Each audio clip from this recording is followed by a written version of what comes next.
आणि या प्रवचन मालिकेचं आज सुमारे 917वं पुष्प गुंफलं जात आहे. आणि पुष्पाच्या निमित्तानं उपस्थित असणारे आजचे प्रमुख वक्ते तुम्हा आम्हा सर्वांच्या परिचयाचे आदरणीय अरविंद लिंबा जगताप उपस्थित झालेले आहेत. सरांचं या ठिकाणी सहर्ष असं स्वागत. सरांना सविनय जय भीम, जय भारत, जय संविधान. त्याचप्रमाणे या उपक्रमामध्ये उपस्थित असणारे सर्व क्षेत्रामध्ये काम करत असलेले मान्यवर, त्यामध्ये आशाताई तेरमारे यांचं देखील या ठिकाणी सहर्ष स्वागत. अशोक गायकवाड सर की जे पुण्याहून उपस्थित आहेत, बाळासाहेब बलित सर की जे शेवगावहून उपस्थित आहेत, दादू सोनवणे गुरुजी खेड पुणे, दीपमालाताई काकडे उत्तम नगर पुणे, आमचे मार्गदर्शक वरिष्ठ केंद्रीय शिक्षक ज्ञानोबा कांबळे गुरुजी की जे हडप सर पुण्याहून उपस्थित आहेत, त्यांचं देखील सहर्ष स्वागत. भीमशाहीर प्रकाश गायकवाड गुरुजी देवरोड पुणे, गोविंद वर्धन सर आपलं देखील सहर्ष स्वागत. हर्षानंद सोनवणे गुरुजी खडकवासला पुणे, हिरामन गायकवाड गुरुजी पुणे, त्याचप्रमाणे मदन कांबळे गुरुजी येरवडा पुणे, मंगलाताई जाधव पुण्याहून उपस्थित आहात. त्याचप्रमाणे नामदेव खाडवे सर कन्नड छत्रपती नगर या ठिकाणाहून उपस्थित आहेत, त्यांचं देखील सहर्ष स्वागत. राजकुमार रणवरे सर आपलं देखील सहर्ष स्वागत. संदीप गायकवाड साहेब की जे खेडून उपस्थित आहेत, आपलं देखील सहर्ष स्वागत. सरलाताई उपरवट त्रिवेणी नगर पुणे, शांताराम उबाळे सर श्रीगोंदा अहमदनगर, शांताराम उघडे साहेब की जे कारेगाव शिरोर येथून उपस्थित आहेत. विमलताई गायकवाड जुनी सांगवी पुणे, विशाल माने सर शिक्रापूर पुणे, त्याचप्रमाणे विठ्ठलराव जनबंधू सर की जे नागपूर या ठिकाणाहून उपस्थित आहेत. आणि उपस्थित सर्वच मान्यवर सर्वांचं या ठिकाणी संविधान विश्लेषण समितीच्या वतीनं आपणा सर्वांचं सहर्ष स्वागत. सर्वांना सविनय जय भीम, जय भारत, जय संविधान. आताच सुरेखाताई डांगळे वाघोली या ठिकाणी उपस्थित आहेत, त्याचप्रमाणे मनीषाताई सपकाळे पिंपळे सौदागर पुण्याहून उपस्थित आहेत. सर्वांचं या ठिकाणी सहर्ष स्वागत. आज धम्मपद आपला हा महत्वाचा विषय आपण या ठिकाणी घेऊन आलेलो आहोत.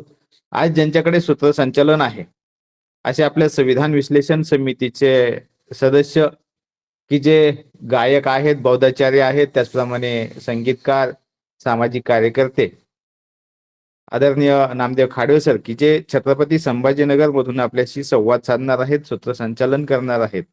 तर मी आदरणीय नामदेव खाडवे सरांना विनंती करतो की आपण पुढील सूत्र हाती घ्यावं.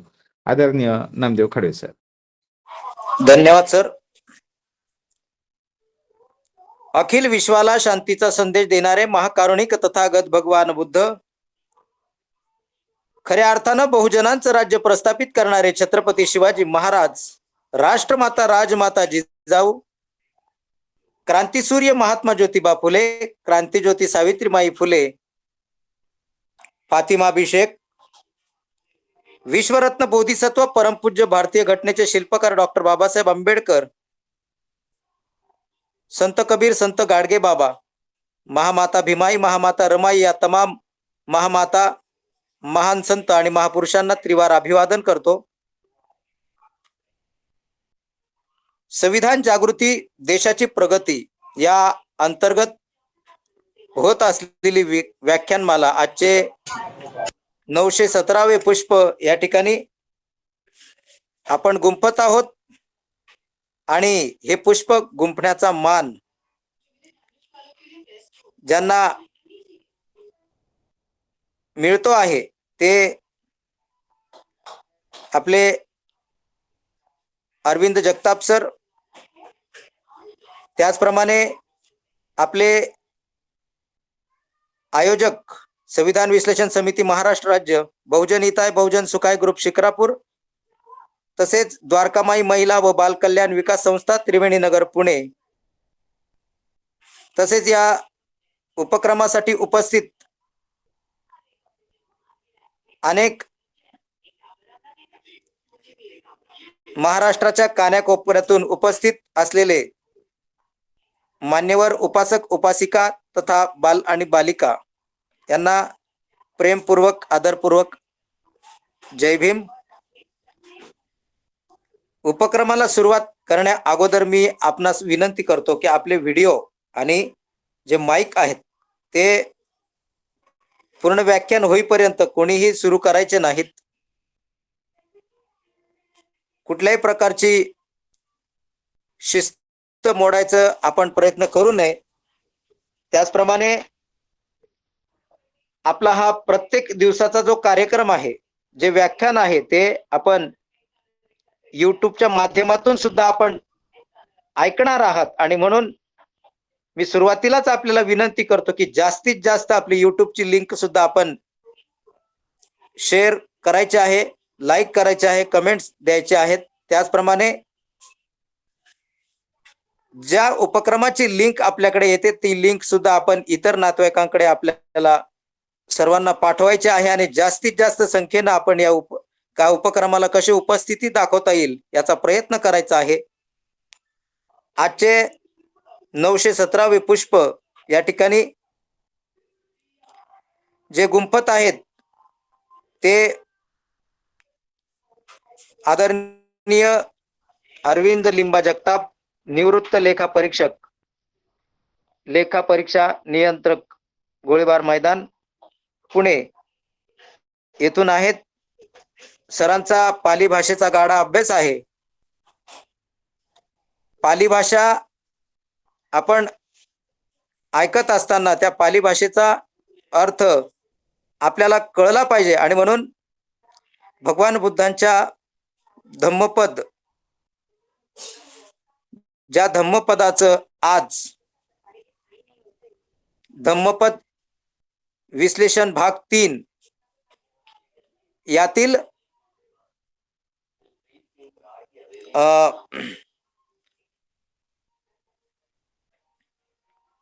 यमक वग्गो भाग 7 ते 10 या पदाचं विश्लेषण,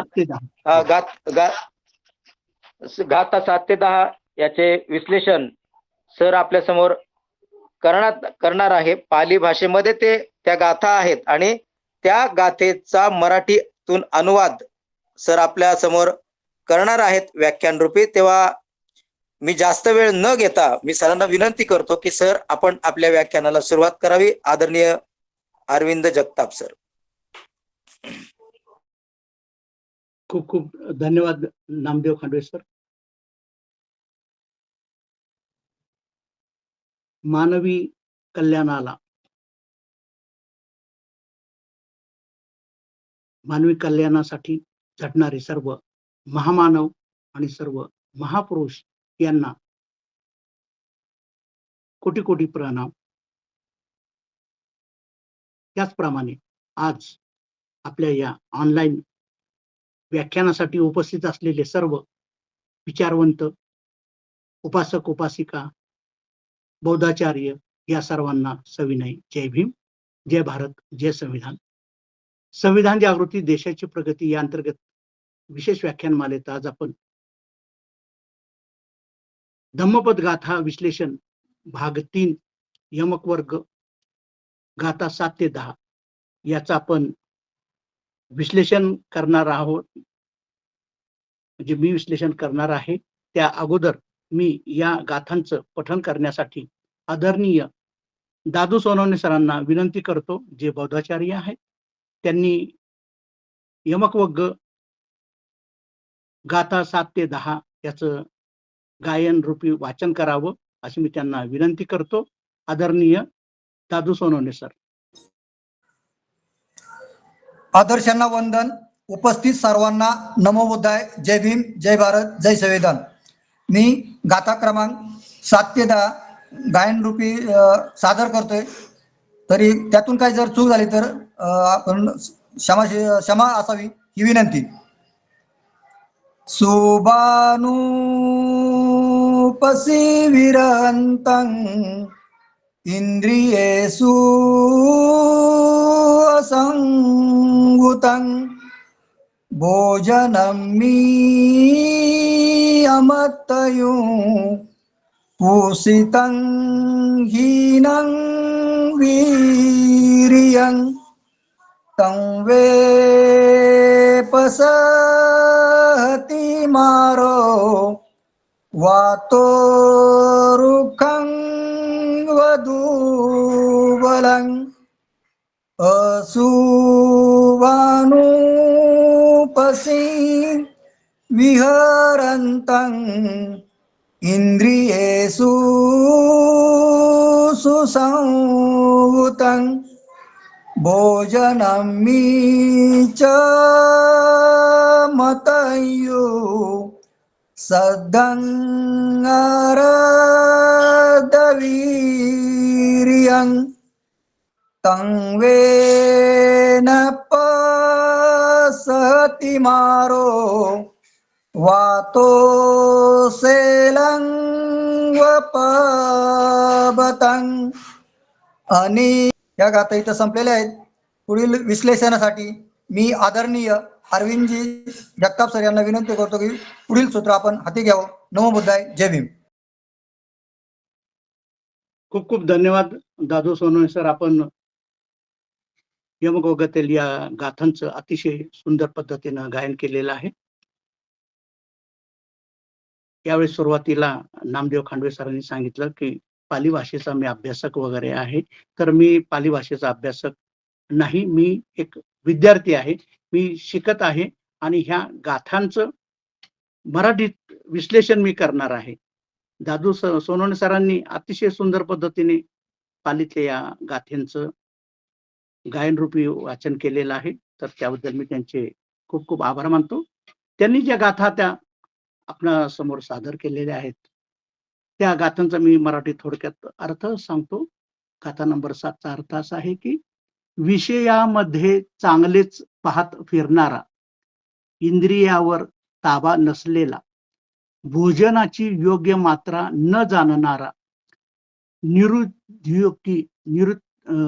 निरुद्योगी, हिम्मत हारलेला, त्याला मार असं जिंकतो, असं त्याला वाकवतो की जसं एका दुर्बल झाडाला वादळ वाकवित. हा गाथा 7 अर्थ आहे गाथा नंबर 7 चा. नंतर गाथा नंबर 8 चा अर्थ असा आहे की जो मनुष्य विषयात चांगले न पाहत फिरणारा, इंद्रियावर योग्य ताबा असलेला, भोजनाची योग्य मात्रा जाणणारा, प्रयत्नशील, हिम्मतवान, त्याला मार जिंकू शकत नाही. जसं वारा हा शैल पर्वताला हलवू शकत नाही. या 2 गाथांचा आपण यावर विश्लेषण करणार आहोत. पुढील गाथा सुद्धा जर आपल्याला वेळ असेल तर त्या गाथेंचा सुद्धा मी विश्लेषणात्मक चर्चा करणार आहे त्या संदर्भात. तर धम्मपदातील या अतिशय महत्वाच्या अशा गाथा आहेत. तर त्या गाथा समजून घेण्या अगोदर भगवान गौतम बुद्धांनी या धम्मपदामध्ये आपल्याला खूप म्हणजे मानवी जीवनाच्या कल्याणासाठी ज्या त्यांनी अविरत श्रम करून जे तत्व त्यांनी शोधून काढलेली आहेत, तर त्या संदर्भात आपण अगोदर त्या संदर्भाची पार्श्वभूमी आपण अगोदर जाणून घेतली पाहिजे. गौतम बुद्ध हे तत्वज्ञानी नाहीत. त्यांना मेटाफिजिक्स किंवा नंतरच्या जीवनातील प्रश्नांमध्ये थोडाही रस नाही. त्यांना मानवी मानसशास्त्रात रस आहे. त्यांना मानवी रोग आणि मानवी उपचारांमध्ये रस आहे. बुद्धाने जगाला उपचाराचा ग्रंथ दिलेला आहे. ते मानवजातीचे पहिले मानसशास्त्रज्ञ आहेत.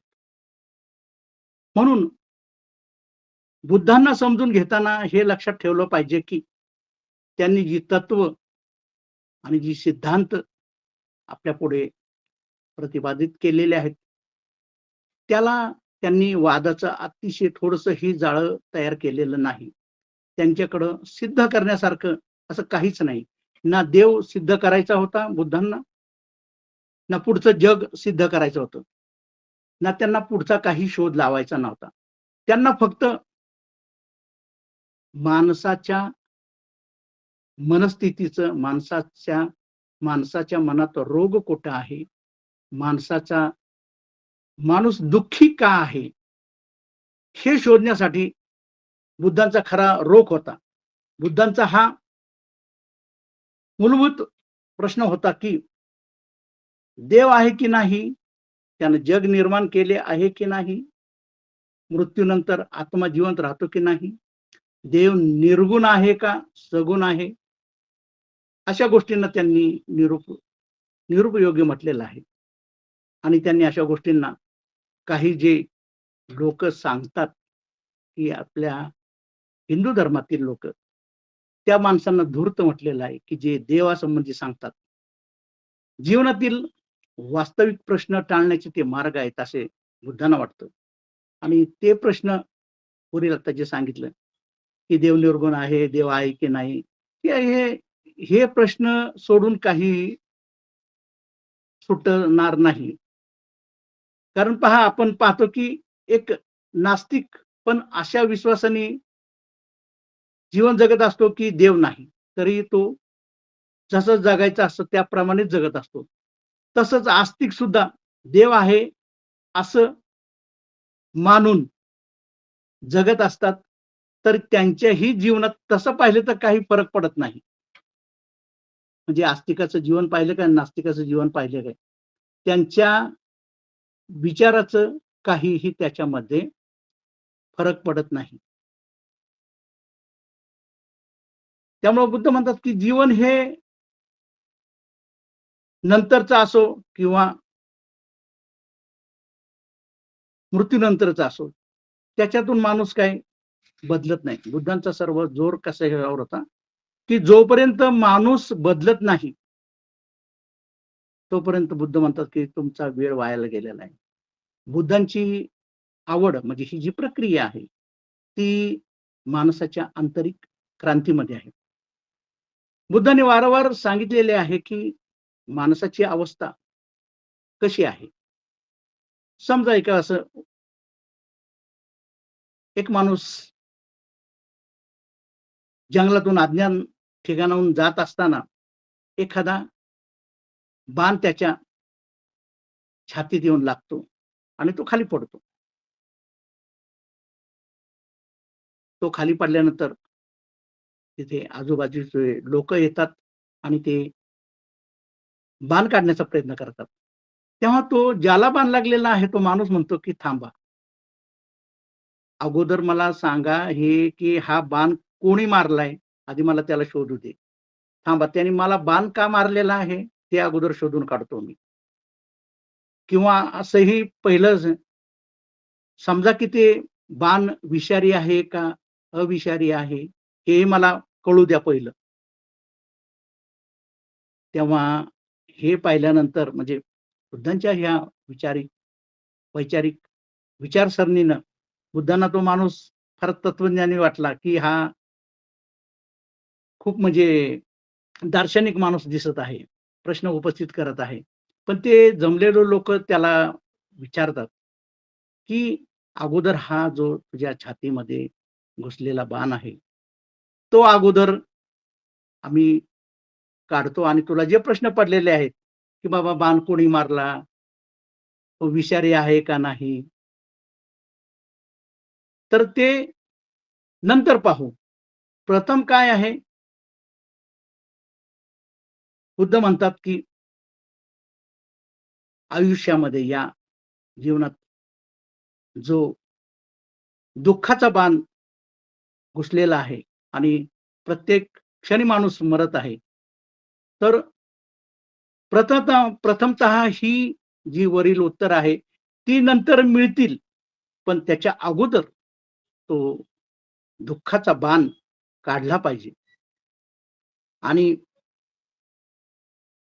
या संदर्भात तसं पाहिलं तर बुद्ध हे पहिले मानव आहेत की ज्यांनी देवाशिवाय ध्यान करण्याची पद्धत दिलेली आहे. त्यांनी ईश्वरावरील श्रद्धा ही ध्यानासाठी आवश्यक मानलेली नाही.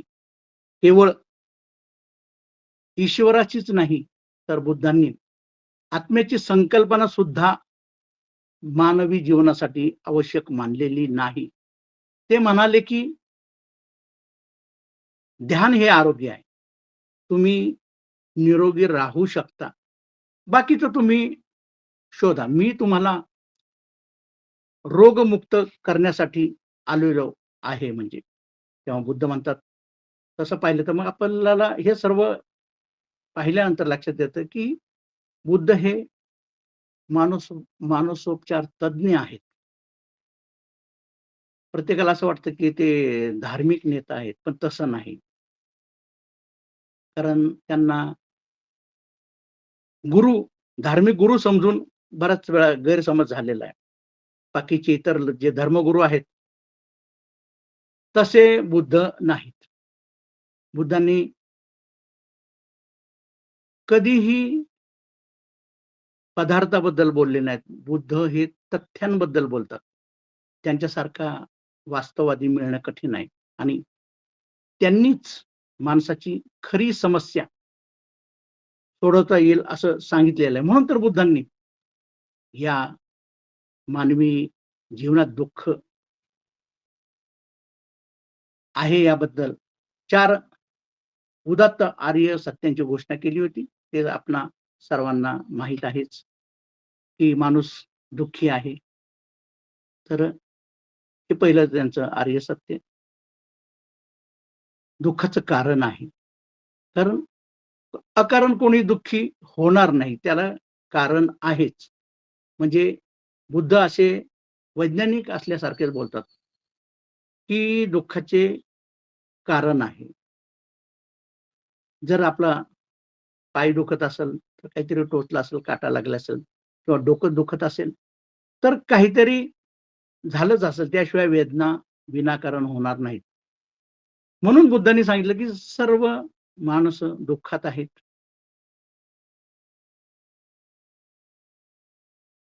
आणि दुःखाचं कारण आहे.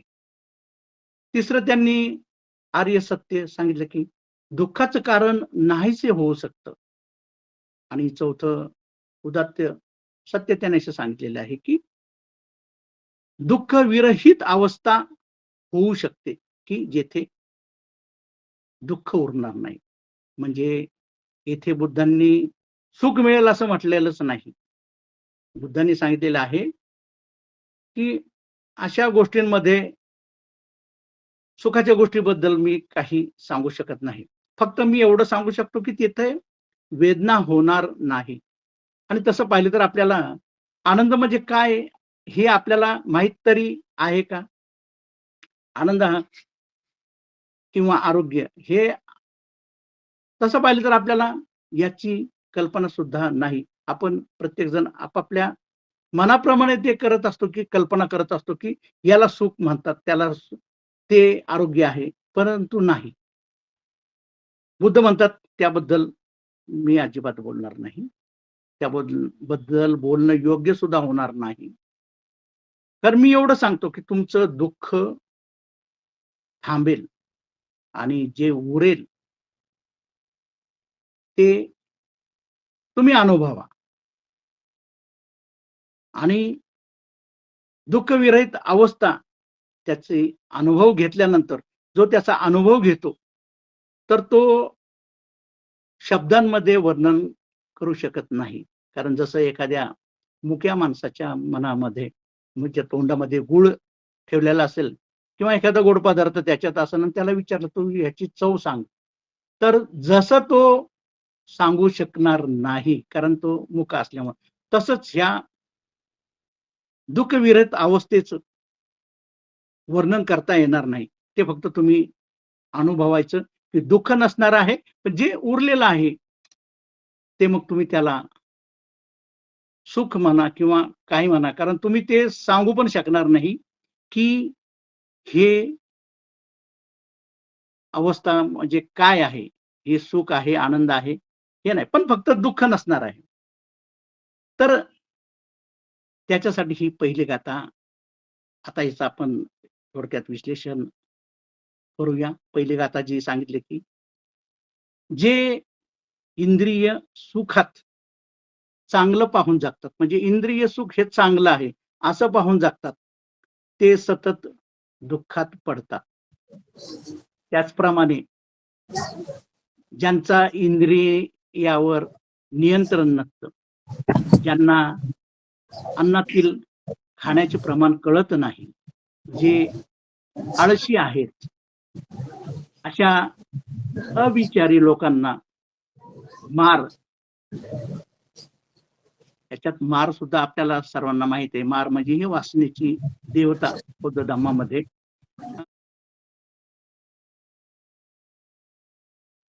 तर आता जे मी सांगितलं की विषय सुखामध्ये जो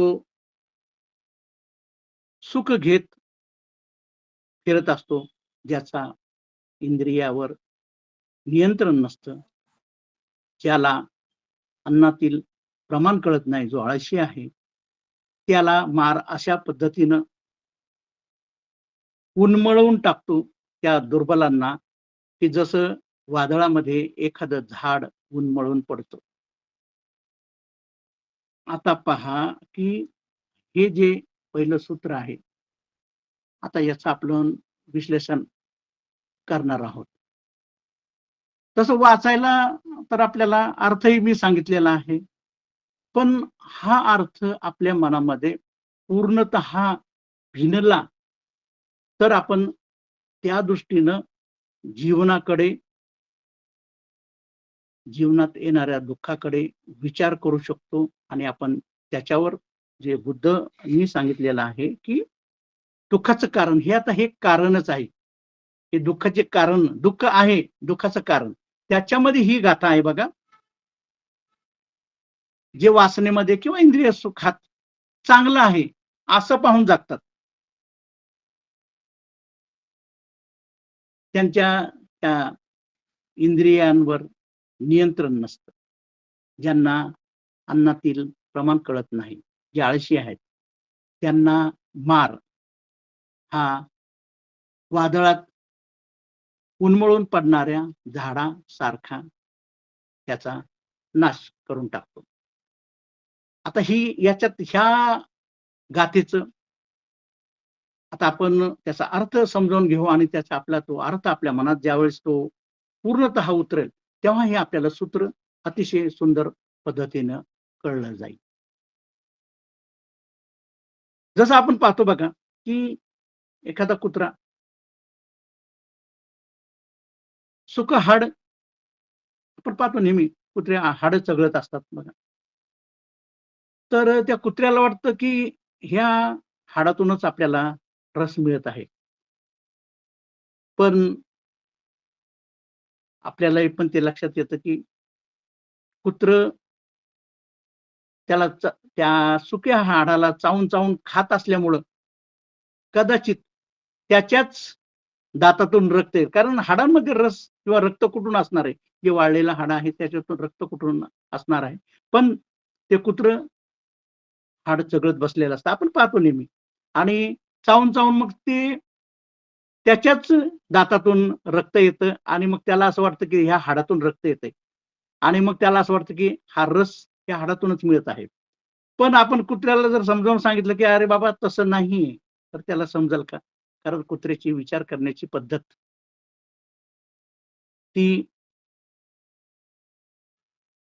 ती त्यालाही माहिती नसतं की काय होत आहे, कारण तो कधी बुद्धीचा त्यानं वापर केलेलाच नसतो आणि त्याला असं वाटतं की नाही, हे माझ्या ह्या सुक्या हाडातूनच मला हा रस मिळत आहे.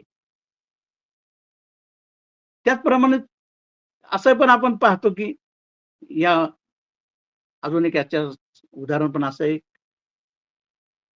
देता येईल की विषय सुखात रस लोक कसं घेतात, किंवा हे प्राण्यांच्या ह्या कथा सुद्धा ह्याच्यामध्ये आलेल्या आहेत, कारण तो विषय किंवा ती गाथा एखादी व्यवस्थित समजून यावी यासाठी हे काही काही उदाहरणं असे खूप छान वाटतात, म्हणजे ते उदाहरणं देऊन आपल्याला ते विषयाचं गांभीर्य लक्षात येत असतं. तर एका सकाळी, हिवाळ्याच्या सकाळी असंच एक कुत्रा त्या झाडाखाली बसलेला असतो विश्रांती घेत, आणि त्याच झाडावर एक मांजर सुद्धा विश्रांती घेत बसलेली असते. तर ती मांजर अशी छानपैकी आनंदाने आळोखी पिळकी देत असते आणि छानपैकी हसत असते. तर तो कुत्रा तिला विचारतो की अगं तू का हसतेस?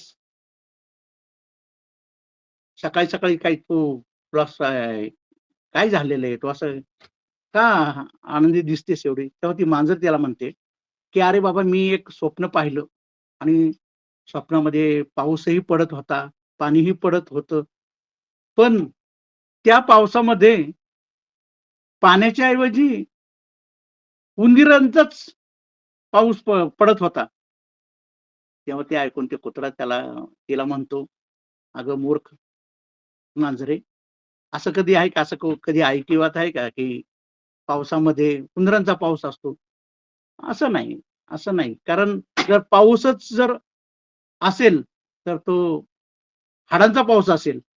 कारण प्रत्येकाचं शास्त्र वेगळं आहे, की आनंदाचं मांजरीला उंदरामध्येच रस असतो आणि कुत्र्याला हाडांमध्ये रस असतो.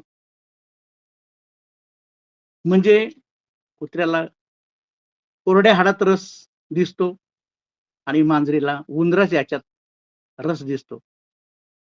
त्यामुळं असं दिसून येतं की की त्या उंदरांमध्ये नक्कीच काही नसावं. काही जर असेल तर त्या मांजरीमध्येच काहीतरी असावं. तर त्या कुत्र्यामध्ये पण असंच काहीतरी असावं की त्याला त्या हाडामध्ये रस दिसत आहे. कारण हे सुद्धा रस, विषयात रस असण्याचं जे कारण या गाथेमध्ये दिलेलं आहे, तर हे उदाहरण साधारण मी हे मला अजूनही एक असंच उदाहरण की माणसाची मानसिकता, म्हणजे मानसिकता माणसाची कशी आहे, त्याप्रमाणे त्या विषयात, त्या बाबीमध्ये रस माणूसच निर्माण करतो किंवा ती व्यक्तीलाच असं वाटत असेल. कारण बघा याच्यामध्ये कुत्र्याला जसं सुकी हाडं आवडतात, मांजरीला जसे उंदीर आवडतात. म्हणजे त्यांचा रस, म्हणजे हे रस कशात आहे, हे त्याच व्यक्तीत आहे. म्हणजे मग मांजर असू द्या, उंदीर असू द्या, नाहीतर माणसं सुद्धा असू द्या. याच्यात सहज एक ब्रह्मदेशामध्ये एक युद्ध चाललेलं असतं. सर्व मिलिटरी तिथे 4-5 महिने त्या युद्धामध्ये असते. तर तिथून असंच एक त्यांच्या त्या कॅम्प जो असतो त्याच्यावर एक पोपट उडत चाललेला असतो आणि तो म्हणत असतो, "खूप अतिशय सुंदर सुंदरी तिकडे मला दिसत आहे. चला मी तिला भेटायला चाललेलो आहे. खूप सुंदर सुंदरी आहे." तर ते सर्व जवान जे युद्ध संपलेलं असतं, तर ते ऐकतात. तर त्यांनी सुद्धा बऱ्याच काळापर्यंत स्त्रीचं दर्शन झालेलं नसतं. तर त्यांना असं वाटतं की ते ऐकतात, ते पोपट असं बोलतो म्हणजे ते म्हणतात की चला, अरे आपल्याला पण स्त्री पाहता येईल, म्हणून ते पोपटाचा ते शोध घेत, घेत, घेत त्याच्या मागे जातात आणि नंतर पाहतात तर काय, तिथं एक मादी पोपट म्हणजे पोपटीन ती असते. तो पोपट तिला म्हणत असतो की ती सुंदर स्त्री आहे.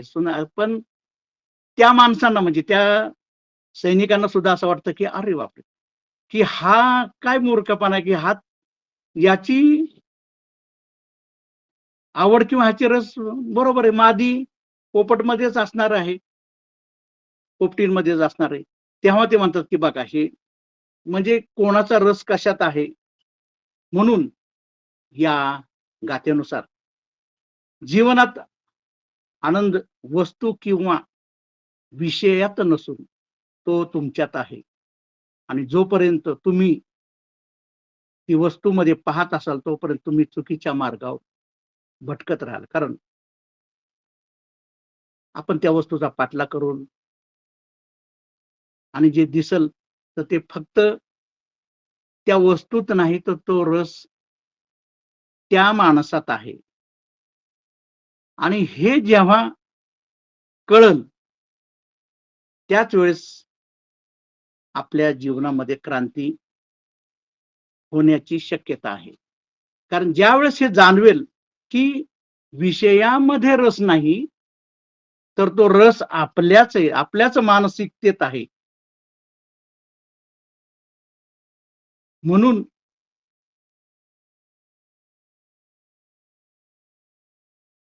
जोपर्यंत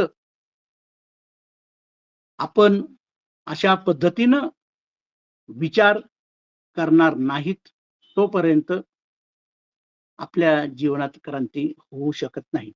कारण ह्या जगात तसं पाहिलं तर प्रवासाचे दोनच प्रकार आहेत. एक बाहेरचा प्रवास. अधिक लोक बाहेरच्या प्रवासातच मग्न असतात, विषयात. म्हणजे बाहेरचा प्रवास म्हणजे विषयातच, बाहेरच्या विषयातच रस. आणि एक जे जागृत होतात ते त्यांच्या स्वतःच्या मनातच त्यांचा प्रवास सुरू होतो. आणि मग इथं लक्षात येतं की जो जागृत होतो, जो आत जातो, त्याला कळतं की या सर्वांचं कारण आपणच आहोत. त्यामुळं बाहेरच्या विषयांच्या रसामध्ये आपण अडकत जातो. त्यामुळं म्हणून हे बुद्धांनी ही जी गाथा सांगितलेली आहे त्यानंतर दुसरी जी 8 नंबरची गाथा आहे.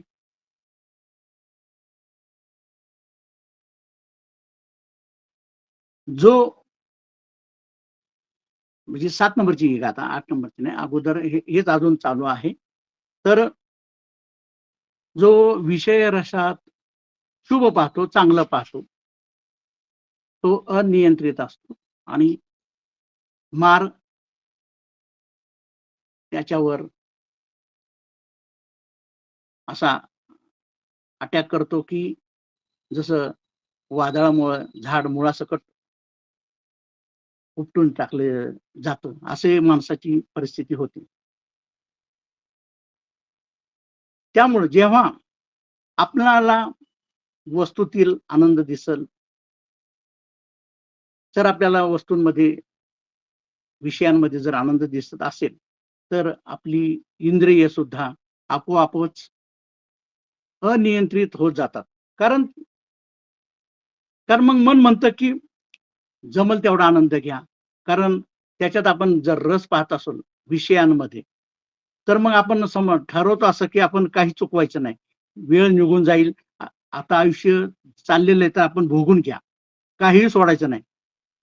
आनंद न घेता एकही दिवस घालवायचा नाही आपण. आणि मग त्या मला आनंद हवाय त्या विषयामध्ये म्हणून माणूस धावपळ करतो आणि मग तो असंयमी बनत जातो. मग त्यावेळेस काय होतं की आपल्याला मग आपण रूप पाहत जातो किंवा खात जातो. म्हणजे डोळे थकले तरी आपण ते रूप पाहत जातो. जीभ थकली तरी आपण खात राहतो. आणि मग अनियंत्रित झालेल्या आपल्या त्या मनस्थितीमुळे मग आपला आनंदही नाहीसा होतो. जास्त पाहिल्याने काय होतात, डोळे थकतात.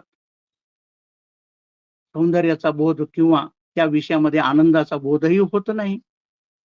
तसंच जास्त अति खाल्ल्यानं माणसाला त्रासही होतो.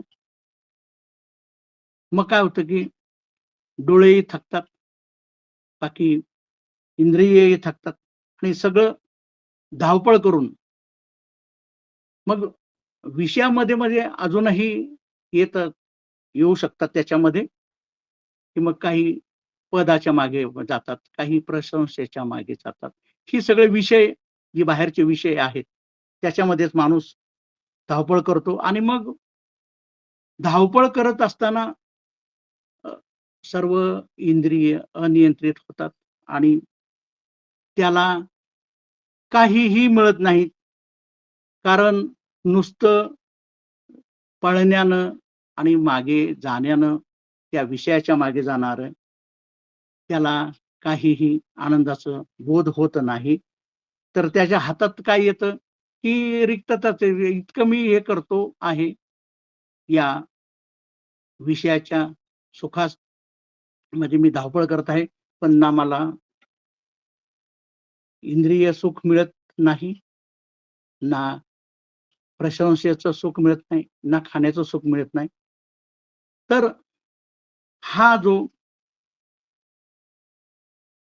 ही जी गाथा आहे, याच्यामध्ये माणसाच्या मनाची स्थिती दिसून येते आणि मग त्या माणसाचं कसं हाल होतात हे आपल्याला, की जसं मार म्हणजे वादळ रूपी मार आणि झाडं जसं उन्मळून जातं, तसं ती माणसाची अवस्था होते. आणि तेवढं करून सुद्धा माणसाचं काय होतं, की ते समजतं त्याला सर्व. पण शेवटचा श्वास घ्यायपर्यंत माणूस काय करत असतो, की मला हेच पाहिजे. मला आनंद ह्याच्यातच मिळतो म्हणून माणूस धावपळ करत असतो. त्या धावपळीमध्ये त्याचं तारुण्य निघून जातं, वेळ संपून जातं, आयुष्य निघून जातं, म्हातारपण येतं. पण मन मात्र काय वेळेस त्याचं तरुणच राहतं. मन त्याच लाटांनी भरून चाललेलं असतं. पण हे कसं, की तरुण असताना वेळ तर ठीक होतं, पण हे करता करता म्हातारपण येतं आणि त्याला मग पश्चाताप होतो, की मग आठवणीच त्याच्या राहतात, की एवढी धावपळ करून, एवढी धावपळ करूनही मला काहीही मिळालेलं नाही. म्हणून ही दुसरी गाथा दिलेली आहे, की ह्या यमक वग्गामध्ये ते गाथा सांगितलेल्या आहेत. तर विषयात चांगलेच पाहत फिरणारा, इंद्रियावर ताबा नसलेला, भोजनाची मात्रा न जाणणारा,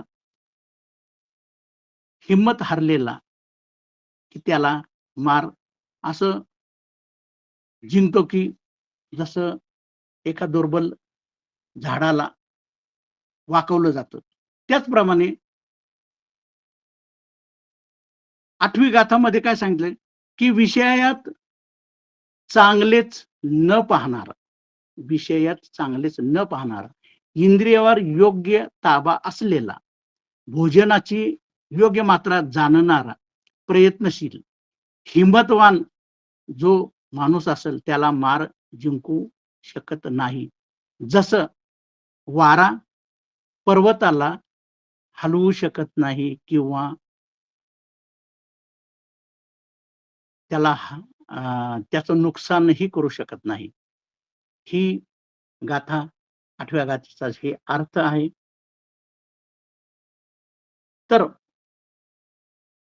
7व्या गाथेमध्ये म्हणजे ह्या यमक वाक्याच्या ज्या आपण गाथांचं विश्लेषण करत असतो, ही तत्व आपल्या पूर्ण अंतरंगात ही भिनली पाहिजेत, की अगोदर 7व्या गाथेत सांगितल्या विषयात रस जाणणारा, पाहणारा, इंद्रियावर ताबा नसलेला.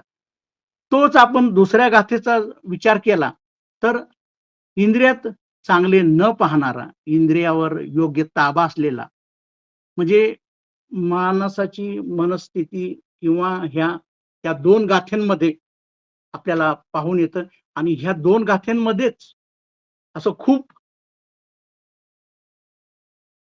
माणसाच्या मनातील जे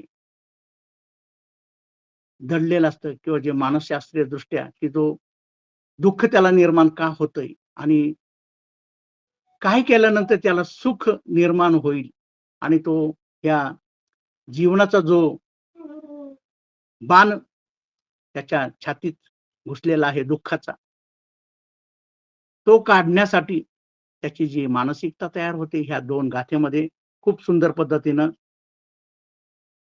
सांगितलेलं. म्हणून जो मनुष्य इंद्रिय सुखांमध्ये आनंद शोधत फिरतो, इंद्रियांवर अनियंत्रित असतो, अन्नातील प्रमाण जाणत नाही, तो आळशी अविचारी असतो. त्याला ज्याप्रमाणे वादळ दुर्बल झाडाचा नाश करतं त्याप्रमाणे त्याचं नाश हा मार करून टाकतो.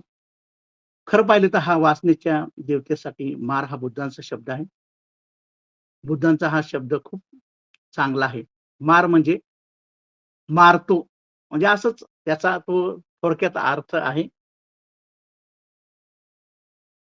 मार आला म्हणजे सगळं उलथापालथ होती आणि त्याच्याच जर उलट जर पाहिलं असलं तर वरील प्रमाणे जर त्याच्या विरुद्ध पद्धतीनं जर माणूस वागला, की जो विषयात चांगलीच न पाहता फिरणारा, इंद्रियावर योग्य ताबा असलेला, भोजनाची मात्रा योग्य जाणणारा, प्रयत्नशील असेल, तर त्याला मार हलवू शकत नाही. आता ह्या दोन तर या संदर्भात सुद्धा अतिशय असं सुंदर असं विश्लेषण आहे. कारण मार जी वासनेची देवता आहे, ती खरं पाहिलं तर शक्तिशाली नसते. कारण आपण दुर्बल असतो हे लक्षात ठेवायला लागतं. वासनेचा शक्तिशाली जो मार आहे, जर त्यांनी तुमच्यावर हल्ला केला, तर तो माराच्या सामर्थ्यामुळं माणूस नष्ट होत नाही, तर माणसात असलेल्या दुर्बलतेमुळं माणूस नष्ट होत असतो. बघा, ज्याप्रमाणे एखादं वाळलेलं झाड मुळापासून तुटलेलं, कमकुवत, निराधार, ते वादळात जरी वादळ नसलं, तरीही ते झाड किंवा ती व्यक्ती नेस्तनाबूत होऊ शकते. कारण वादळ किंवा हे मार, आता हे आपण ह्याच दोन्हीही घातांच्या संदर्भात आपण हे म्हणू शकतो.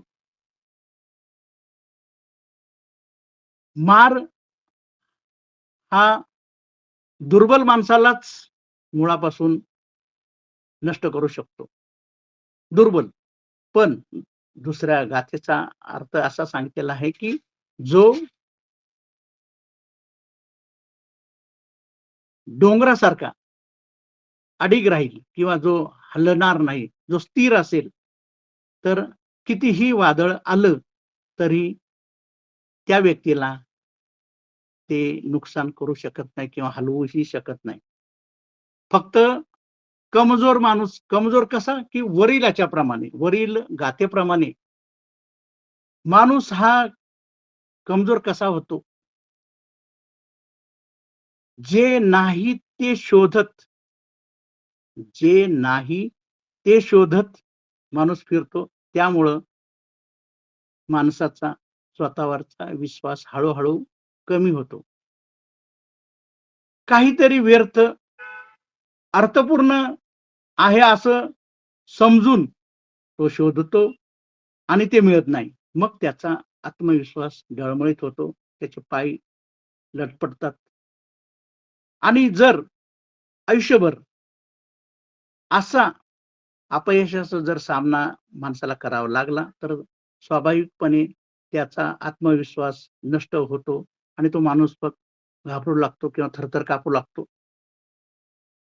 आणि त्याला असं जाणवतं, की ते पाऊल उचलण्याच्या अगोदरच आपल्याला काहीच मिळणार नाही. आपला प्र सगळा प्रवास व्यर्थ झालेला आहे. कारण त्यानं आत्तापर्यंत आयुष्य तसंच जगत गेलेलं आहे. त्यामुळं त्याला रिकाम्या हातानंच परत फिरावं लागतंय. म्हणून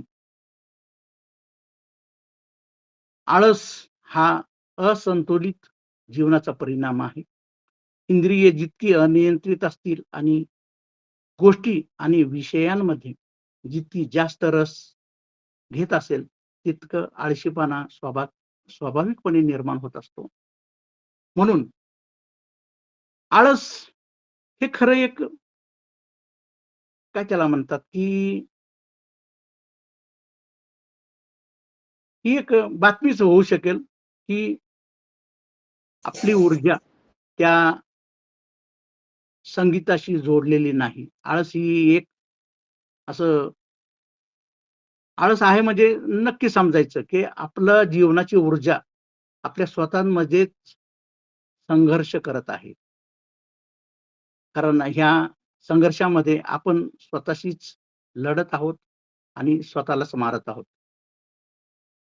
त्याच्या उलट ज्यावेळेस आपली जीवन ऊर्जा आनंदाने वाहत असेल, की ज्याच्यामध्ये संगीत निर्माण होत असेल, तेव्हा बुद्ध पुरुष त्यांना म्हणतात, की तुम्ही सर्व तुमचं जीवन जर एका लयीत एकरूप होत असेल, तर तुम्ही शक्तिशाली बनता. तेव्हा तुमच्या मनामध्ये प्रचंड ऊर्जा निर्माण होते. महान अशा तत्वांचा तुमच्या जन्म होतो. जर तुमच्यात ही सर्व आव्हान पेलण्याची ताकद आली, तर मग तुम्ही जिवंत आहात. म्हणून जो माणूस आपल्या हिताचे वाईट न बघताच भटकत असतो, इंद्रियावर संयमी असतो, आपल्या अन्नातील प्रमाण जाणवतो, तो श्रद्धेचा असतो. त्याच्या जीवनात कितीही वादळ आली तरी तो त्या निश्चयरूपी माणसाला, खडकाला म्हणजे तो हलवू शकत नाही. वादळ येतं आणि जातं. कुठलाही त्यामुळे डोंगर किंवा कुठलाही स्थिर माणूस हलू शकत नाही. पण त्यासाठी स्थिरपणाची किंवा त्या डोंगराची किंवा हिमालयासारखी शांत असलेली अवस्था असली पाहिजे. डोंगर किंवा हे प्रतीक दिलेलं आहे. त्याचा अर्थ एवढाच आहे, की प्रत्येक माणूस आतून खंबीर असलं पाहिजे. जेव्हा काहीही तुम्हाला हादरवत नाही, ज्यावेळेस तुम्ही पर्वतासारखे स्थिर असता, खंबीर असता, तेव्हा वादळ येतं आणि जातं. तुम्ही पूर्वीसारखेच उभे राहता. आणि जर तुम्ही विषयात रस न पाहणारे संयमित असाल, तर तुमच्या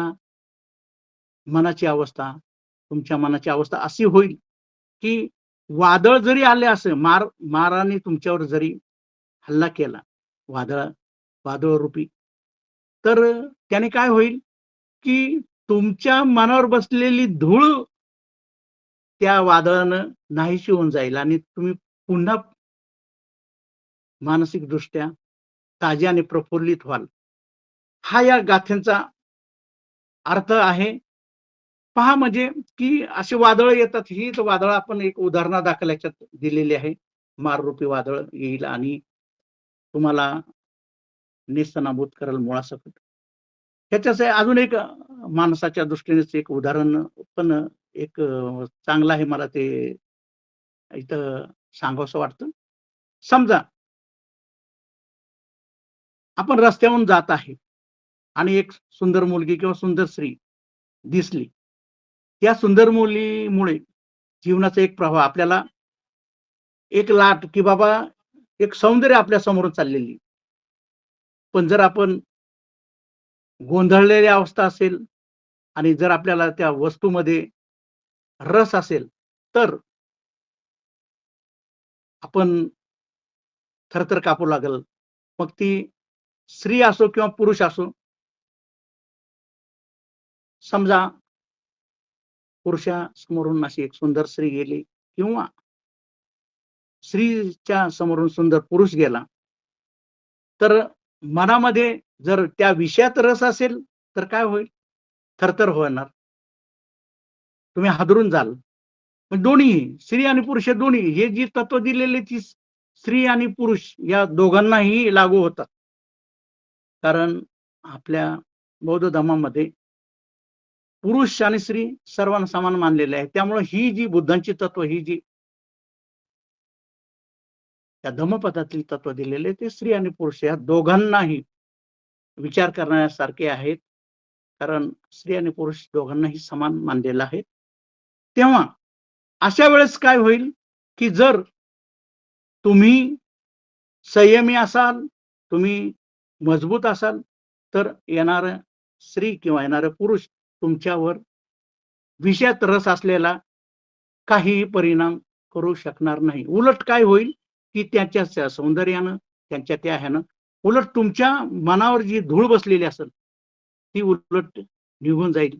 जसं डोंगराला वादळ येऊन गेल्यानंतर उलट त्या डोंगराला जे काही धूळ बसलेली असेल, झाडांवर धूळ बसलेली असेल, ती उलट साफ होऊन जाईल आणि तुम्ही पुन्हा हिरवेगार ताजेतवाने व्हाल.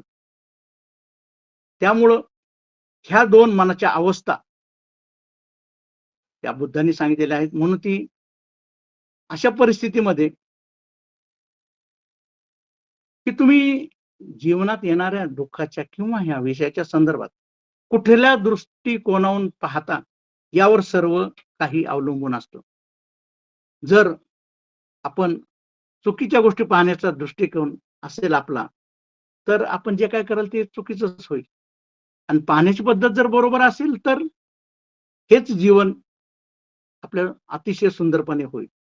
कारण बघा, या पृथ्वीवरनं बुद्धही गेलेले आहेत. आपणही जात आहोत. हेच आकाश आहे, हेच चंद्र आहे, हेच तारे आहेत. पण जे जागृत पुरुष, बुद्ध पुरुष आहेत, ते जातात त्यावेळेस त्यांची शुद्धता वाढते. ते उजळ होत जातात. आणि जे अपवित्र म्हणजे विषयात रस घेणार आहे, ते काय काय होतात की त्यांना याच्यापासून त्रासही होऊ शकतो. म्हणून याच्यात कबीरांनी सुद्धा कबीराचा एक दोहा आहे, त्याच्यात साधारण तो अर्थ असा आहे की कबीर म्हणतात की मला ह्या जीवनाची जी चादर सुंदर मिळालेली आहे, ती मी मृत्यूसमयी सुद्धा जशीच्या तशी मी ठेवेल. म्हणजे त्याचा तो मराठीचा अर्थ त्या मला त्याच्यात हिंदीचे त्यांच्या दोहाचा हा मराठी अर्थ आहे. तर ते काय म्हणतात की मला जीवनाने जे जीवन दिलेलं आहे, ती चादर दिलेली आहे, तर ती सुंदर जी चादर आहे, ते मृत्यू समयी सुद्धा मी तशीच ठेवल आणि मृत्यू आला असताना मी तसंच जीवन ती त्यांनी जशी मला सुंदर अशी चादर दिलेली आहे जीवनाची, तसंच मृत्यूच्या समयी सुद्धा मी तशी त्याला परत देऊ शकेल. पण त्याच उदाहरणाच्या नुसार जर बुद्धांना सुद्धा जीवन मिळालेलं आहे आणि बुद्धांनी ती चादर जीवनाची अतिशय सुंदर पद्धतीने त्यापेक्षा पवित्र करून दिलेली आहे. कारण बुद्धांची विचार करण्याची जी पद्धत होती, तर ती बुद्ध अशा पद्धतीने विचार करतात की हे जे जीवन मिळालेलं आहे, बुद्धांचा त्या विश्लेषणात्मक दृष्टीने जर आपण विचार केला या गाथांच्या दृष्टीनं, तर हे जीवन जे मिळालेलं आहे, तर जीवन हे दिवसेदिवस प्रगतिशील विकसित होत जाणार आहे. त्यामुळं बुद्ध म्हणतील की नाही, हे जीवन जे मिळालेलं आहे, तर कारण प्रत्येक गोष्ट बदलणारी आहे, त्याची विकास पावणारी आहे. तर मी हे जीवन माझं अतिशय जास्त विकसित, जास्त पवित्र करण आणि ज्यावेळेस मृत्यू येईल, त्यावेळेस माझं हे जीवन विकसित झालेलं आहे. आणि आपण पाहिलेलंच आहे की निर्वाणाच्या वेळेस बुद्धांचं त्यांचा जो अनुभव, त्यांचा तो हे आपणा सर्वांना माहीत आहेच की पाहण्याचा दृष्टिकोन ह्या दोन गाथांमध्ये जे आणि हे गाथा सर्व बुद्धांच्या अनुभवातून, त्यांच्या ज्ञानातून, त्यांच्या विश्लेषणातून ह्या आलेल्या आहेत. म्हणून ह्या धम्मपद या गाथेंवर खूप त्यावेळेस आपल्या त्या मनात गाथा उतरतील, त्याची विचारसरणी, त्याची जे पद्धत आहे जीवन जगण्याची, ह्या गाथेतून आपल्याला मिळतं. तर आपण ह्या 2 गाथा, अजून वेळ बराच आहे, परंतु बाकीचं आपण पुढच्या गाथेमध्ये विश्लेषणाच्या दरम्यान आपण सांगणार आहोत. तर ह्या 2 गाथ्यांचा असा मी आपणासमोर विश्लेषण केलेलं आहे.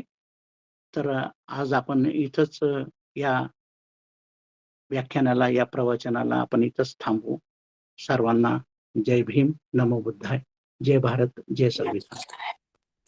साधू साधू साधू. साधू साधू साधू साधू साधू साधू साधू साधू साधू साधू साधू साधू खूप खूप धन्यवाद सर.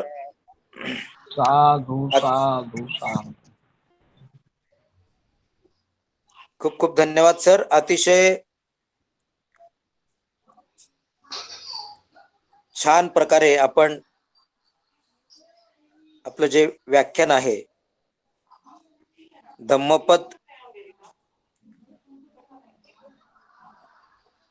गाथेचं विश्लेषण 7 आणि 8 या गाथाचं विश्लेषण, धम्मपद गाथा 3 मधलं ज्या गाथा आहेत 7 ते 10चं विश्लेषण होतं त्यात आपण. धन्यवाद सर, धन्यवाद. तर या 7 आणि 8 गाथांचं विश्लेषण अगदी छान छान उदाहरणं देऊन आपण या ठिकाणी मांडलेले आहेत आणि अगदी सरळ आणि सोप्या भाषेत, जे सामान्य व्यक्तीला सुद्धा समजेल अशा भाषेत आपण या ठिकाणी व्याख्यान रूपी विचार आपले या ठिकाणी मांडलेले आहेत आणि या धम्मपदातील गाथांचा अर्थ आम्हा सर्वांना समजून सांगितला आहे. त्याबद्दल आपले खूप खूप धन्यवाद व्यक्त करतो. आज जे व्याख्यान झालं त्या व्याख्यानाविषयी आपण आपला अभिप्राय द्यावा अशी श्रोत्यांकडून अपेक्षा आहे, विनंती आहे श्रोत्यांना की आपण आपला अभिप्राय द्यावा. अशोक गायकवाड सरांना विनंती आहे सर, आपण आपला अभिप्राय द्यावा. आदर्शांना वंदन, मान्यवरांना क्रांतिकारी जय भीम. अतिशय सुंदर दादू सोनवणे आणि अरविंद जगताप गुरुजींनी फार साध्या आणि सोप्या सुटसुटीत भाषामध्ये इतकं गाथाचं विश्लेषण करून सांगितलं की साध्या माणसाला काय, कुणाला बी कळल अशी ही गाथा एकदम फर्स्ट क्लास आणि सुंदर आम्हाला समजवले. ह्याच्यानंतर बी चांगले चांगले तुम्ही गाथा आम्हाला समजून सांगा एवढी विनंती. जय भीम, नमो बुद्धाय, जय भारत, जय संविधान. खूप खूप धन्यवाद. खूप खूप धन्यवाद गायकवाड सर. अतिशय मोजक्या शब्दामध्ये आपण आपला अभिप्राय कळवलेला आहे. धन्यवाद. दत्तात्रय जगताप सरांना विनंती आहे सर, आपण आपला अभिप्राय कळवावा. सर्वांना जय भीम. आज जे सरांनी व्याख्यान सांगितले, विशेष म्हणजे कुत्रा मांजर याच्यावरती जे सरांनी सांगितलं ते खूप म्हणजे संबोधण्यासारखेच बोलले सर. त्याबद्दल सरांचे खूप खूप अभिनंदन. खूप खूप धन्यवाद सर. अतिशय अगदी 2 वाक्यामध्ये आपण आपला अभिप्राय दिलेला आहे. खूप खूप धन्यवाद. सुनीताताई जाधव यांना विनंती आहे की आपण आपल्या मनोगत, आपला अभिप्राय द्यायचा आहे. आपल्याला व्याख्यान कसं वाटलं? हॅलो, जय भीम सर्वांना. आज जे सरांनी जे व्याख्यान जे केलेले आहे खूप छान शब्दामध्ये समजून सांगितलेलं आहे आणि मी नवीन असताना सुद्धा मला त्यांचे खूप आवडलं आणि नाही ज्यांना समजत नाही त्यांना सुद्धा समजण्यासारखं त्यांना व्याख्यान केलेलं आहे. खूप खूप धन्यवाद सर. खूप खूप आभारी आहे. धन्यवाद ताई, धन्यवाद. आपण नवीन आहात हे ऐकून खूप आनंद झालेला आहे. तुमचा जो नंबर आहे आपण नंबर मेसेज बॉक्स मध्ये किंवा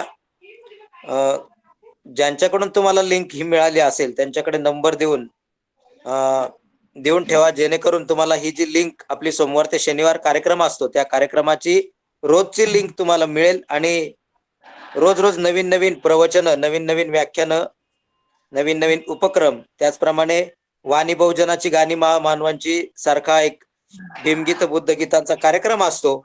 तर या कार्यक्रमाचा आपल्याला नक्कीच लाभ मिळेल. तेव्हा आपले अभिप्राय दिल्याबद्दल खूप खूप धन्यवाद. हो हो, थँक्यू सर. यानंतर कोणाचा हँडराईज दिसत नाही. हा, सुमन शिंदे मॅडमचा हँडराईज आहे. सुमन शिंदे ताईंना विनंती आहे, मॅडम आपण आपला अभिप्राय द्यायचा आहे.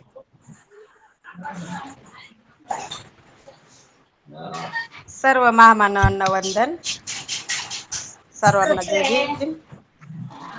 सरांना पण जय भीम.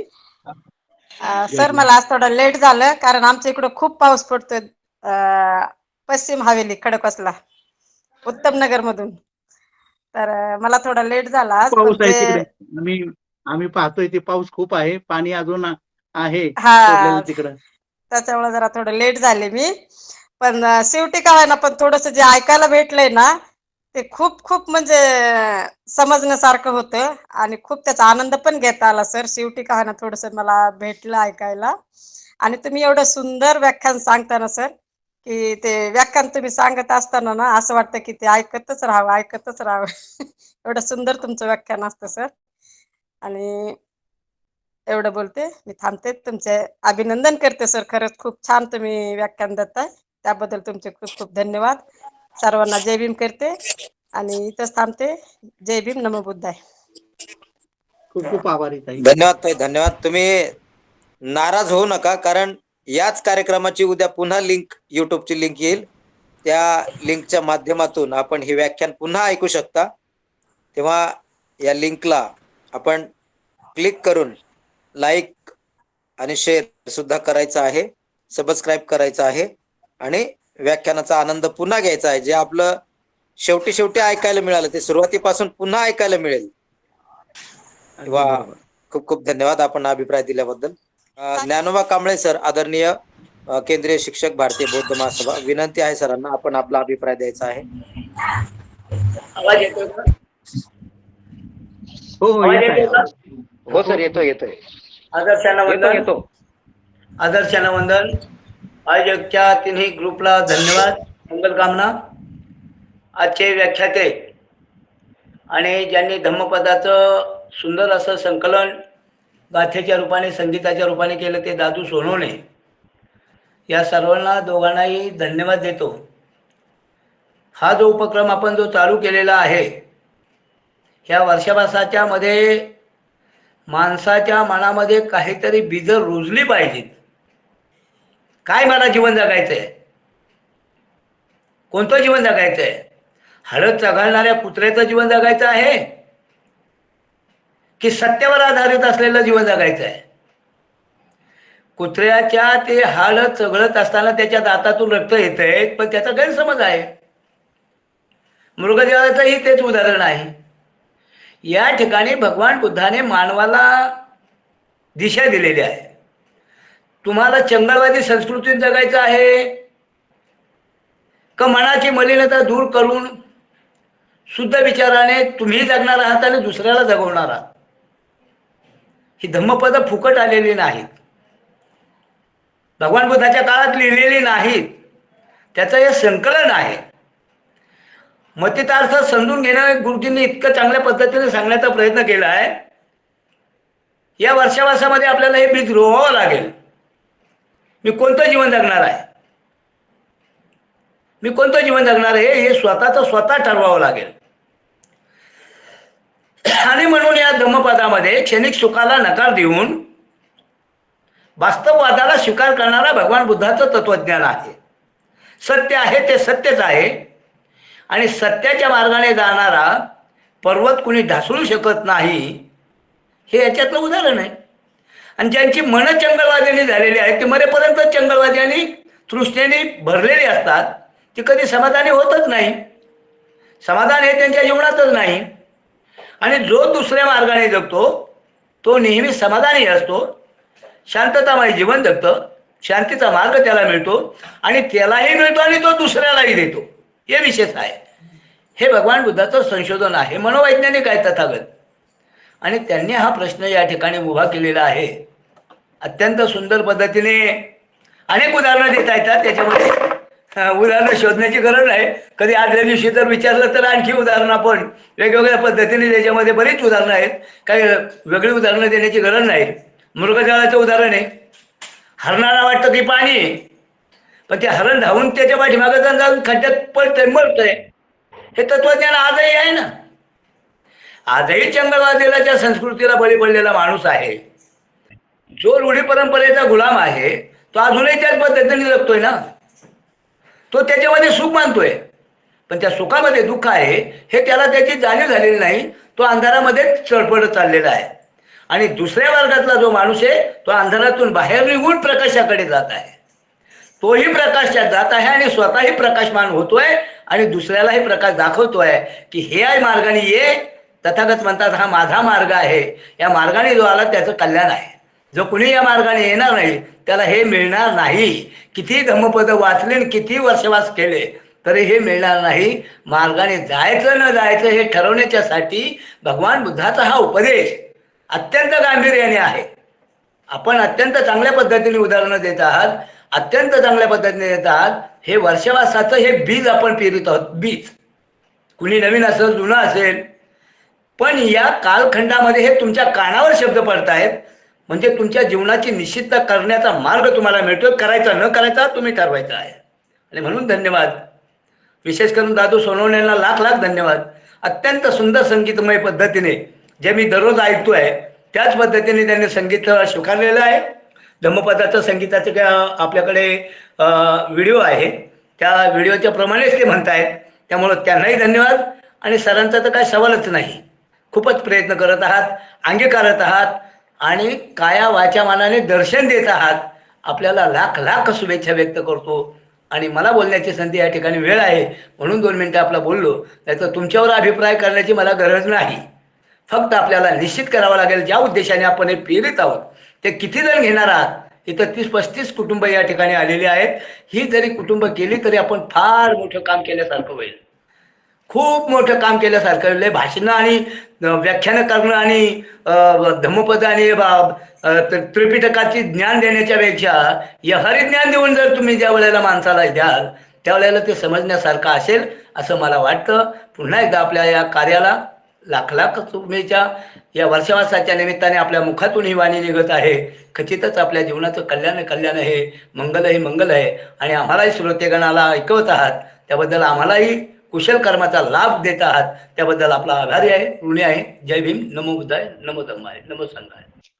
तर खूप खूप धन्यवाद आदरणीय ज्ञानोबा कांबळे सर. आपलं मार्गदर्शन आणि अभिप्राय हे अतिशय अनमोल ठेवा आहे. तेव्हा निश्चितच वर्षवासामध्ये जे कुशल कर्म करता येतील ते करायचं नक्कीच प्रयत्न आपण सर्व करूया. आणि यानंतर पुढच्या कार्यक्रमाची वेळ झाली असल्यामुळे मी आदरणीय मुकेश माणिक गायकवाड सरांना विनंती करतो की उद्याच्या कार्यक्रमाची आपण रूपरेषा सांगावी. आदरणीय मुकेश माणिक गायकवाड सर. धन्यवाद गुरुजी. आदर्शांना वंदन. आजचे प्रमुख वक्ते आदरणीय अरविंद लिंबा जगताप सर आणि उपस्थित सर्व मान्यवर सर्वांना सविनय जय भीम, जय भारत, जय संविधान. आज आपण धम्मपद गाथाचं विश्लेषण घेतलेलं आहे. गाथा नंबर 7 आणि 8 या 2 गाथांचं आपण विश्लेषण घेतलं. खरं अर्थानं ज्यावेळी आपण या उपक्रमाला सुरुवात केली होती त्यावेळी म्हणजे कोणत्याच समिती सदस्यांना इतकं छान असं बोलता येत नव्हतं, परंतु आज खूप आनंद होतोय की इतक्या सुंदर पद्धतीने म्हणजे चांगल्या वक्त्यांना जमणार नाही अशा पद्धतीचं आजचं हे प्रवचन या ठिकाणी झालेलं आहे. अरविंद सर आपलं खरंच मनापासून अभिनंदन. सुंदर अगदी छोटे उदाहरण देऊन आपण धम्मपदाचं छान असं विश्लेषण करत आहात. मनापासून आपलं अभिनंदन व्यक्त करतो. त्याचप्रमाणे आपल्याला जी साथ मिळते ती म्हणजे आपले दादू सोनवणे गुरुजी, त्यांचं सुद्धा मनापासून अभिनंदन. छान आवाज आहे गुरुजींचा. खूप सुंदर धन्यवाद गुरुजी, धन्यवाद. खूप सुंदर असा आजचा विषय झाला. उद्या मंगळवार आणि आपण गेल्या मंगळवारपासून खऱ्या अर्थानं गीतांच्या माध्यमातून आपण समाज प्रबोधन करत आहोत. हीच मालिका काही दिवस मंगळवारची चालू राहील.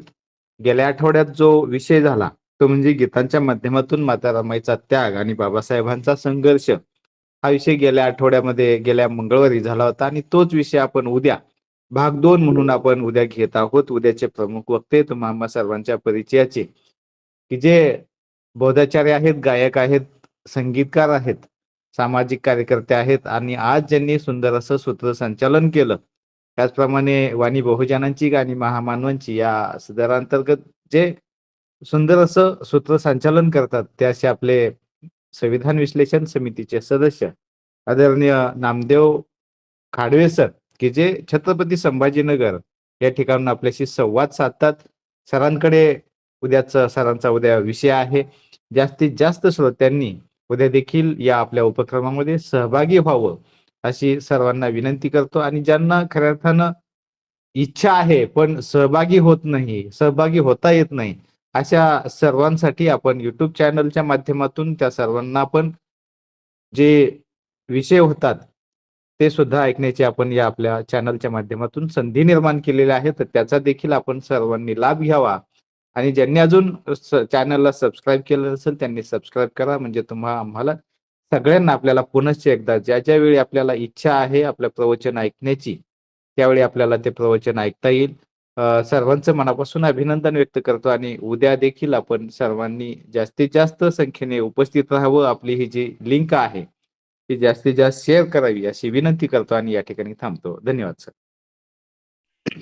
खूप खूप धन्यवाद सर. यानंतर पुढील कार्यक्रम जो कार्यक्रमाचा उत्तरार्ध आहे आणि तो कार्यक्रम झाल्याशिवाय कार्यक्रम संपतच नाही असा गोड आभाराचा कार्यक्रम. या कार्यक्रमासाठी मी आदरणीय मदन बजरंग कांबळे सर, प्रसिद्ध गायक, संविधान विश्लेषण समिती सदस्य आणि बौद्धाचार्य, तर विनंती करतो कांबळे सरांना की सर आपण पुढील गोड आभाराचा कार्यक्रम हाती घ्यावा. आदरणीय मदन कांबळे सर. धन्यवाद आदरणीय खांडवे सर. ग्रुपवरील माझ्या सर्व बांधवांना मानाचा जय भीम. विश्वाला शांततेचा मार्ग देणारे विश्ववंदनीय जगद्गुरु, शांतीदूत, महाकारुण्य भगवान गौतम बुद्ध व दलितांचे कायवारी, बहुजनांचे उद्धारक, भारतरत्न, विश्वरत्न, घटनेचे शिल्पकार, बोधिसत्व डॉक्टर बाबासाहेब आंबेडकर, रयतेचे राजे छत्रपती शिवाजी महाराज, महात्मा फुले, शाहू महाराज, माता जिजाऊ, माता सावित्रीबाई फुले, माता रमाई, तसेच माझे जन्मदाते आई वडील यांच्या या पवित्र विभूतींना वंदन करून आज दिनांक 5 ऑगस्ट 2024 सोमवार, पुष्प क्रमांक 917 संविधान जागृती देशाची प्रगती अंतर्गत आजचा विषय धम्मगाथा धम्मगाथा विश्लेषण भाग 3 यमक वर्ग गाथा 7 ते 10 या विश्लेषण भाग 3 यमक वर्ग गाथा 7 ते 10. यमक वर्ग 7 ते 10 याच्यामधलं 7 ते 8. आत्ताच आमचे आणि प्रवक्ते होते आयुष्यमान आदरणीय अरविंद लिंबा जगताप, सेवानिवृत्त लेखा परीक्षक,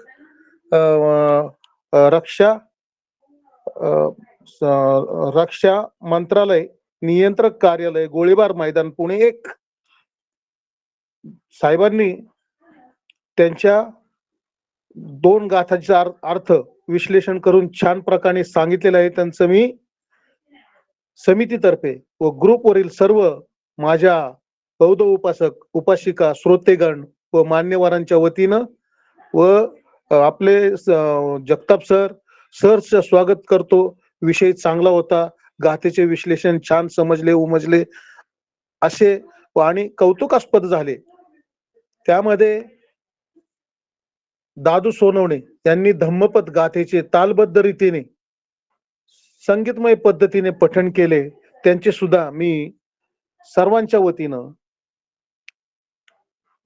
अभिनंदन करतो आणि त्यांचं खूप खूप कौतुक करतो. त्यांना सुद्धा धन्यवाद आणि शुभेच्छा देतो. तसेच याच्यामध्ये मनोगत व्यक्त करणारे अशोक गायकवाड हे नेहमीच प्रत्येक कार्यक्रमामध्ये आणि प्रत्येक दिवशी स्वतःचा अभिप्राय देतात, थोडक्यात देतात, पण छान देतात. त्याचप्रमाणे दुसरे मनोगत व्यक्त करणारे आयुष्यमान दत्तात्रय जगताप हे सुद्धा त्यांचं कौतुक करण्यासारखं मनोगत व्यक्त करतात. त्यांचं देखील मी आभार मानतो. त्यानंतर आयुष्यमती सुनीताताई जाधव, छान मनोगत केलं ताई. तुम्ही सुद्धा, तुमचं सुद्धा समितीतर्फे स्वागत करतो आणि मनापासून आपल्याला धन्यवाद देतो. त्यानंतर सुमन शिंदे, पाऊस असताना सुद्धा त्या व्यक्त झाल्यात, कारण त्या भगिनींचं सुद्धा मी मनापासून आमच्या ग्रुपतर्फे स्वागत व त्यांना धन्यवाद देतो. तसेच आमचे मोठे दादा ज्ञानोबा कांबळे, वरिष्ठ केंद्रीय शिक्षक, यांचे सुद्धा मी मनापासून गोड कौतुक करतो. आणि दादांनी त्यांच्याबद्दल बोलण्यासारखं माझ्याकडे शब्द नसतात, तरी देखील मी त्यांचं आमच्या या ग्रुपच्या वतीनं दादांना खूप खूप त्यांचे धन्यवाद देतो. आणि मनोगत छान व्यक्त केल्याबद्दल पुन्हा एकदा आपल्या या ठिकाणी मनापासून मानाचा जय भीम करतो. तसेच माझ्याकडून जर कुणाचे नाम उल्लेख घ्यायचे राहून गेले असेल तर मी दिलगिरी व्यक्त करतो. आणि आजच्या या कार्यक्रमाचे सूत्रसंचालन व प्रस्तावना करणारे माझे बंधू आदरणीय नामदेव भीमराव खांडवे सर, सूत्रसंचालन व प्रस्तावना करणारे ते बौद्धाचार्य आहेत, गायक आहेत, संगीतकार आहेत, तालुका कन्नड, जिल्हा छत्रपती संभाजीनगर इथून ते नेहमी आणि सर्वांना खूप समजेल उमजेल ह्या भाषेमध्ये निर्मळपणाने आणि मोठ्या मनाने सर्वांचे कौतुक करतात आणि सर्वांचे प्रेमाने विचारपूस करतात. त्यांचं देखील मी मनापासून कौतुक करतो आणि त्यांना सुद्धा खूप खूप शुभेच्छा देतो. आणि आमच्या सर्व ग्रुपला सूत्र म्हणजे एकत्र ठेवणारे म्हणजे मनापासून अभिनंदन करतो. तसेच बहुजन हिताय बहुजन सुखाय ग्रुप शिक्रापूर पुणे, संविधान विश्लेषण समिती महाराष्ट्र राज्य व द्वारकामाई महिला व बाल कल्याण मागासवर्गीय विकास संस्था त्रिवेणीनगर पुणे यांचे आभार मानतो. तसेच आम्हाला एका माळेत गुंफणारे आमचे तांत्रिक नियोजन करणारे आमचे आयुष्यमान मुकेश दादा माणिक गायकवाड, माझे श्रामणेर आहेत, बौद्धचार्य आहेत, शिक्रापूर तालुका शिरूर जिल्हा पुणे, यांचे देखील मी मनापासून आभार मानतो.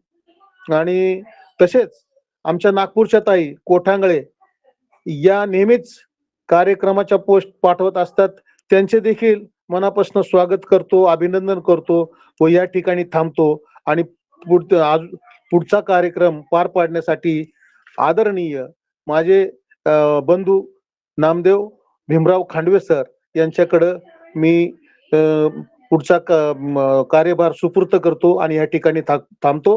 सर्वांचे मनापासून पुन्हा एकदा आभार मानतो आणि इथे थांबतो. जय भीम, जय संविधान. धन्यवाद सर, धन्यवाद. आपण अगदी सर्वांचे न चुकता अगदी सर्वांचे आभार मानले, त्याबद्दल तुमचे सुद्धा